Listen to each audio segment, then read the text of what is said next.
Hi, I'm David. Let's look at this problem. We're given the definite integral from x equals 0 to x equals 2 of 3 over 4x squared plus 5x plus 1 with respect to x. And we're asked to solve this using partial fractions. Okay, whenever I see a problem like this, the first thing I need to do is rewrite the integrand using partial fractions. So I'm going to rewrite this rational expression as 3 over, and then I need to figure out if I can factor 4x squared plus 5x plus 1. Well, if I can factor this into two linear expressions, I could try, let's see, I need to have an x in both sides, and I need to have either a 4x and a 1x, or a 2x and a 2x. I think a 4x and an x will work just fine. My last term will have to be a 1, so these should both be 1s. And then they need to sum to be 5x, so positive 1 and positive 1. And that seems to work out just fine. Okay, so partial fractions tells me that this expression should be equal to some constant a over 4x plus 1 plus some constant b over x plus 1. Okay, now I need to solve this for a and b. Well, if I'm going to solve this expression, I could get a common denominator on the right side. And then I have the same denominator as what's on the left side, a 4x plus 1 times x plus 1. So then I would just need to check to see if my numerators are correct. Well, the numerator of the left would still be 3. The numerator on the right would be a times x plus 1 plus b times 4x plus 1. If you'd like to write over the same common denominator of 4x plus 1 times x plus 1, you could, but this is the equation that I'm really concerned about.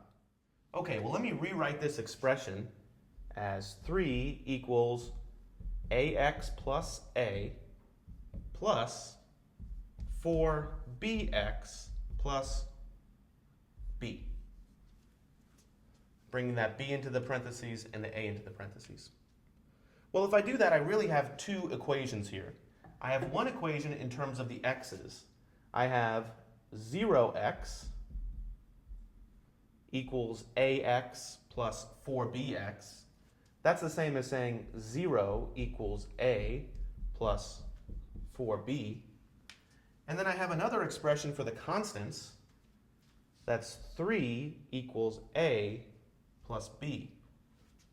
3 equals a plus b. If I can solve these two equations for a and b, then I'll have what I need to change my integrand. Okay, there are a couple different ways to solve a system of equations that look like this. Whatever way you're most comfortable with should be fine. One way would be to solve for one of the variables and then substitute in. So let's do that real fast. Let's solve for a. I'll use this first expression to solve for a. A equals, well, in this case, it's 3 minus b. And then what I'll do is I'll replace this a in this equation with 3 minus b.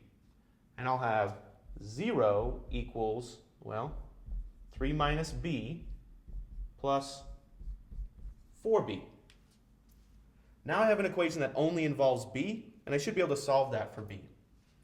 I could rewrite this to say 0 equals 3 plus 3b.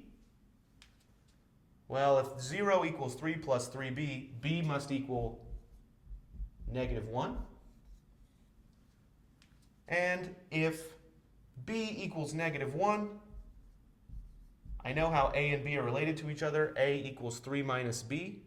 So a must equal 3 minus a negative 1. So a must equal 4. Okay, so I've done a lot of work there to solve for a and b. A must equal 4 and b must equal negative 1. So why did I do all that? It's so I could rewrite this integral. So this really equals the integral from 0 to 2 instead of this rational expression, I'll rewrite it in its decomposed form. a, which is 4, over 4x plus 1, plus b, which is negative 1, over x plus 1. And all that is multiplied by dx. Now, when I want to integrate this, it's a lot easier to do. So let's see what I can do. I can use natural log for both of these. The first one, I've got a 4x plus 1. So if you'd like, you could think about this as u equals 4x plus 1, and du would be 4 dx. Luckily, I have a 4 just sitting right up there. So my natural log rule is going to work, and I really don't even have to worry about constants because my constant 4 is right there. So this is going to equal natural log of the absolute value of 4x plus 1 minus, from that minus sign right there, natural log of the absolute value of x plus 1. Again, the derivative of x plus 1 is just 1, so I don't have to worry about dealing with some sort of constant there. And then I'm evaluating this whole expression from x equals 0 to x equals 2. So let's plug in and see what we get.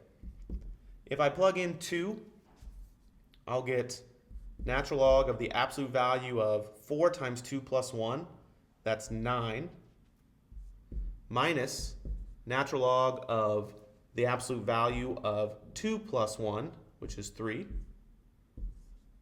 minus, well, let's see what I get when I plug in a 0, natural log of the absolute value of 4 times 0 plus 1, that's natural log of 1, minus natural log of the absolute value of 0 plus 1, which is 1. I've got something like that. Now, I have natural log of 1 minus natural log of 1, which is 0. But you could also recognize that both natural log of 1 and natural log of 1 are already equal to 0.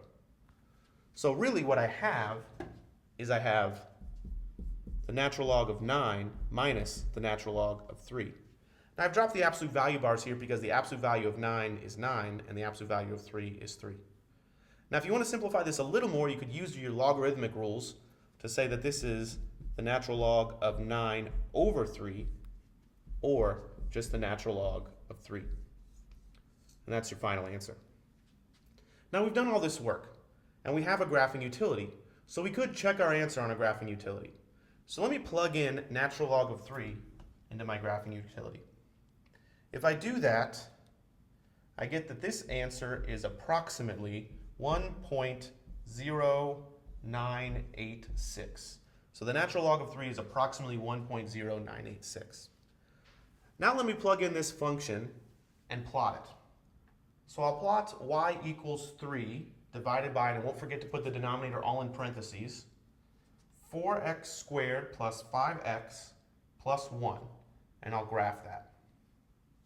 And I'll see some asymptotes kind of where I expect them when I look at the graph.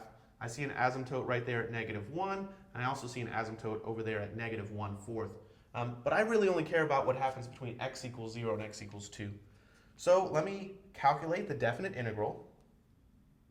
And I need to give the graphing utility a lower limit of integration, which in this case is x equals 0, and an upper limit of integration, which in this case is x equals 2.